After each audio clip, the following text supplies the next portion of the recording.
In 1975, the realistic but modest goal of the Dallas Cowboys was a 10th straight winning season. The team numbered 12 rookies on their 43-man roster. Gone were Lilly, Garrison, Green, Hayes, Nyland, Hill, and Manders, men who had led Dallas to the playoffs in 8 of the last 9 seasons. Even with a lineup depleted in proven talent and experience, the Cowboys held a whole card in poker-faced Tom Landry. A player once said, "You never win or lose to the Cowboys. You win or lose to Tom Landry." But Landry believes victory depends on good people, a commodity the Cowboys had in abundance. I think the thing that makes you successful is the people that make up your football team. I don't care whether you draft them or you trade them or what you do. This year we have a young football team in many respects. We have a lot of young rookies who have a lot of enthusiasm. They hit hard and they express enthusiasm. It becomes contagious, and our veterans will pick it up. And this is the reason that we're a little different this year than we've been in the past.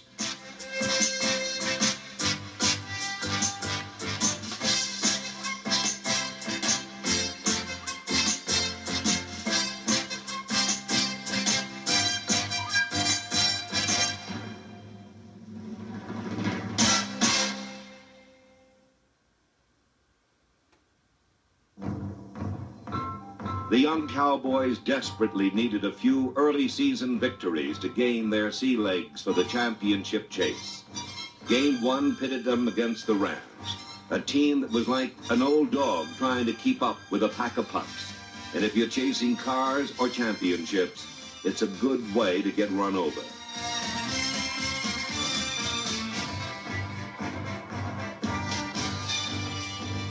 The crackling doomsday defense allowed Los Angeles to cross midfield just once as Dallas won an easy 18-7 victory and prompted 34-year-old Leroy Jordan to say, "I felt like the headmaster at a Boy Scout jamboree."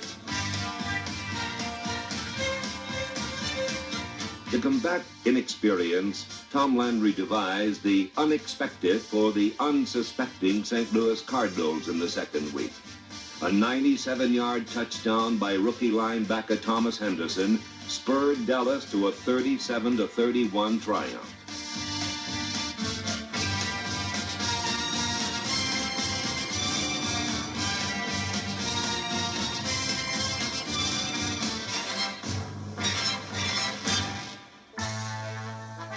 Two solid wins over championship contenders mushroomed into 3 in a row against the Detroit Lions. The quick strike offense came through with flying colors and rolled up 36 points.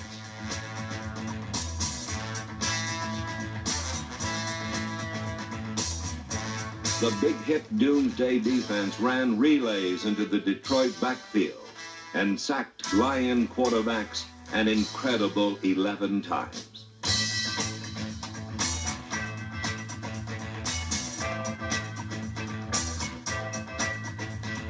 The blending of a hardy nucleus of veterans with a liberal sprinkling of youth produced 3 straight impressive victories and a climate of contagious enthusiasm that was best expressed by safety Charlie Waters. That emotional factor that the rookies bring into the game, the unpredictable thing that they have, I knew that if we had that going for us, the determination, the intensity, that we can beat anybody. The youth, the mix of the youth and the age on our team it's just been super. Our organization are smart. They know what they're doing. Smart organization was borne out by the special teams. The end result of Mitch Hupp's towering punts was a hard lick by Benny Barnes, Bob Rooney, Pat Donovan, Kyle Davis, and Calvin Peterson.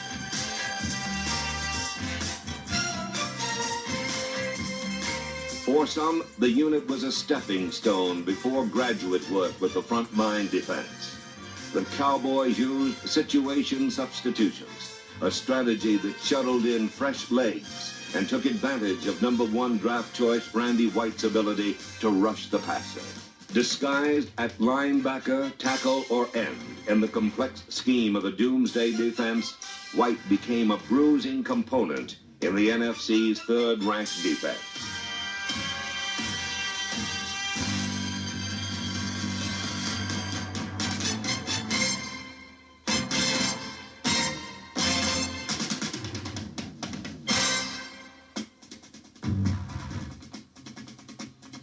Early in 1975, their flex defense was like the little girl with the curl. Sometimes good, sometimes bad. The flex was geared for a hitter like Cliff Harris, who deftly slipped from deep safety to the point of attack to close down sweeps.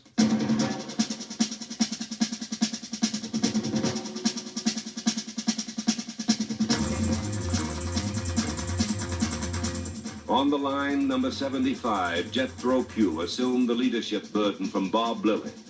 And with the help of 6'9" Ed Too Tall Jones, a runner couldn't see the forest for the trees. As a pass rusher, Too Tall and his punishing partner Harvey Martin helped Dallas dust off quarterbacks 41 times. The swarming charge of tackles Larry Cole, Jethro Pugh, and Bill Gregory added up to big hits and fumbles, a category that ranked the Cowboys second best in the NFL.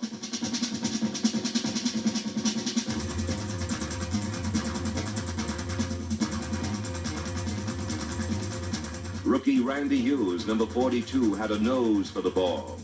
Used to winning at Oklahoma, the rangy safety fit into the secondary like a final piece in a puzzle.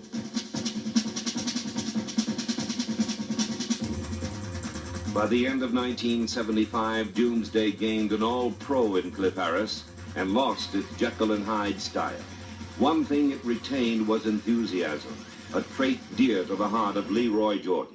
I think the veterans have their own enthusiasm. I think that's one of my assets as far as, you know, I really like to cheerlead. I like to cheer these guys on because I like to see people do things well.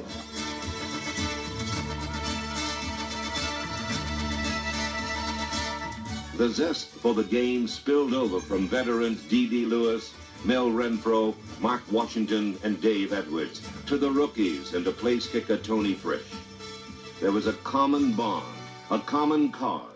A third Super Bowl appearance for the Dallas Cowboys.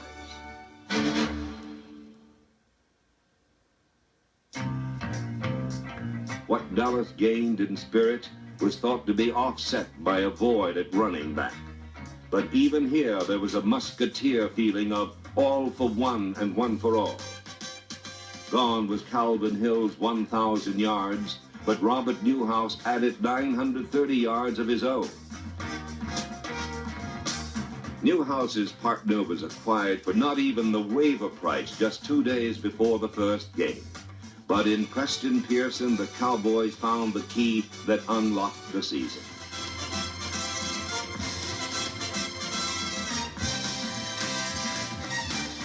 Charles Young and Doug Dennison added depth and muscle to the backfield. And by year's end, a supposed weakness became a strength, and Dallas led the NFC in rushing.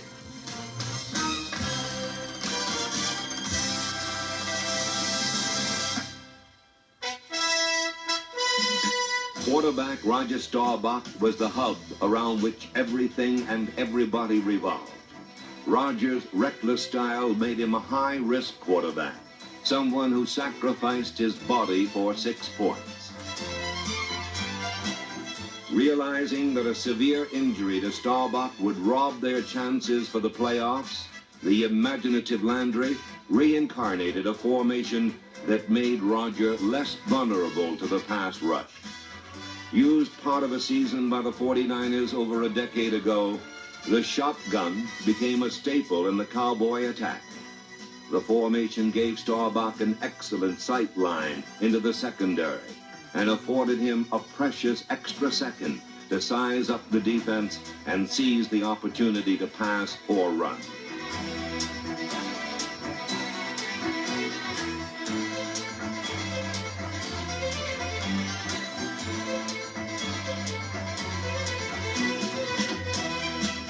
Landry embellished the shotgun with many artistic frills, but it was primarily a passing formation made for Roger Staubach.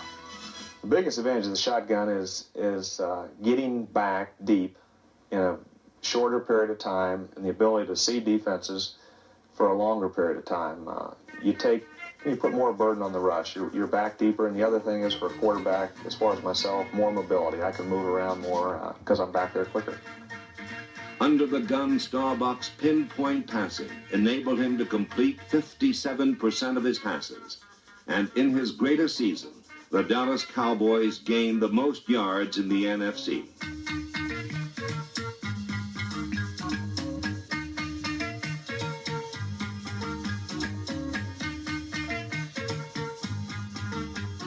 The spread formation quickly breached the heart of a secondary for tight ends Billy Joe Dupree and number 84, Gene Fugit.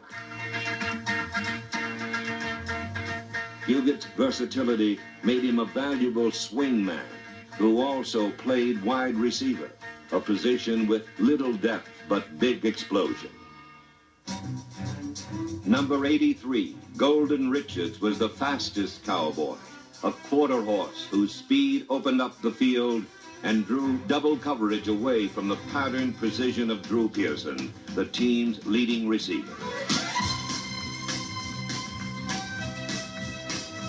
In the championship season, Pearson gained more than 800 yards and caught 8 touchdown passes. Number 88 was a former quarterback and thus understands the subtleties of a passing attack, the importance of down and distance, and the timing between quarterback and receiver.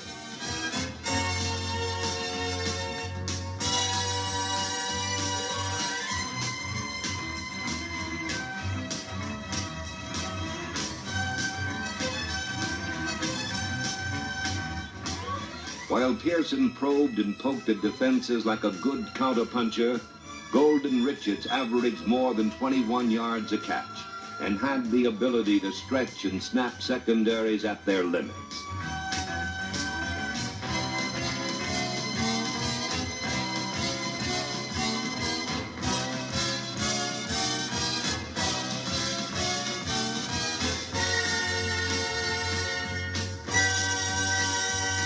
Richards mastered the shorter patterns, routes that required concentration, agility, and the coordination between hand and eye.